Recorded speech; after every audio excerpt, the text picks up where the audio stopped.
Hey there, it's Anthony Butler, Marketing for Humans. Hey, in today's episode, we're going to talk about content marketing basics and what's the first step of creating a new content marketing program. Maybe you just have a campaign that you want to get going, okay? So there's a very, very important thing that you're going to do at the very, very beginning of every campaign. And that if you skip this step, it's going to cascade through your entire campaign and it's going to derail things. Okay, so you've got to do everything in order and it really matters. Okay, but before I do that, please like this channel, Content Marketing for Humans. Okay, we're talking about how do you get more traffic to your website, build your brand, get your side hustle going, and build businesses. Okay, I'm dropping a lot of knowledge here the last few months and it's going to continue. So please follow the channel and like this video. All right, content marketing basics, step one. Okay, the mistake that everyone makes, and I see this over and over again in campaigns, is that you've got something you want to sell, you got a product or a service, and you talk all about yourself. You're talking about what it is, and you're focused on the features, okay? You got to go back. People don't buy features, they buy benefits. And before you can really understand the benefits, and you can define what those are, you've got to take a deep look at the audience, okay? So step one is define your audience. And in the primal storytelling system, it's what I call the tribe. What holds them together? What are their demographics? What are their psychographics? What are their hopes? What are their fears, okay? You have to know exactly who you're marketing to. And this can't be some ephemeral idea of an industry, okay? So, my target market is IT companies, or my target market are manufacturing companies. It's not a target market, okay? It's an industry, all right? When I start to talk about a tribe, I'm talking about the best fit people that buy from you, all right? So an industry doesn't buy from you. A company doesn't buy from you. A person within a company buys from you. And so let's say you're providing a service that is for dental practices, okay? Well, a dental practice doesn't buy from you. A person within the dental practice buys from you. Maybe it's the office manager. Maybe it's a dentist. Maybe it's the dentist's wife. We don't know. We need to figure out that market.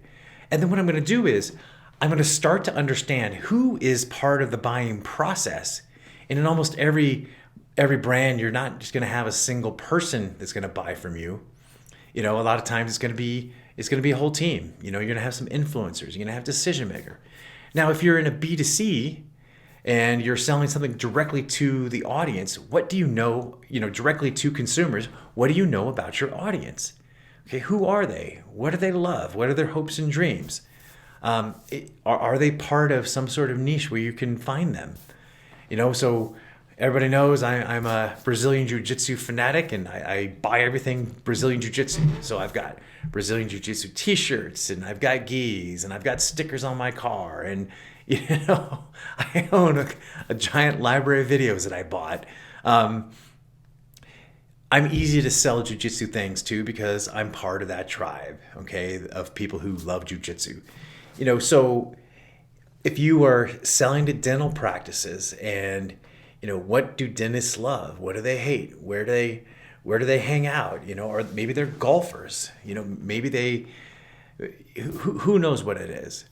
Okay, but what you're going to do is you're going to take a deep dive into your audience and define them as a tribe. Define everything that you know about them, and then what you're going to do is start to map what are the benefits to these people as individuals that are both obvious and then maybe internalized. Now, what do I mean by that? Sometimes when you sell something to somebody, they buy it for reasons that are not completely obvious, for psychological reasons.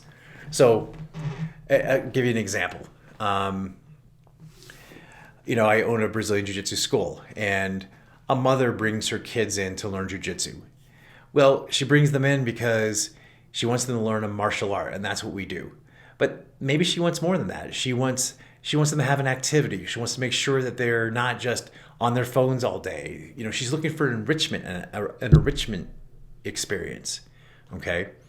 And these are things that they're not part of the service. They're not part of jujitsu, but they're an intangible benefit that she's getting from it for her kids.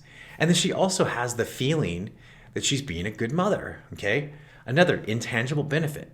So what you want to do is you want to look for what are those intangible benefits of your product, of your service, and then map them back. And that's what's going to inform the rest of your campaign. Okay. You create that map of emotions, that map of urges. You understand what are the benefits.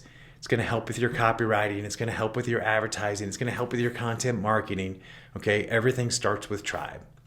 So when you're creating a content marketing plan, the very first step is learn everything you can about the target audience. Okay. Who are they as individuals? Okay. This is Tony Butler. And until next time, be well.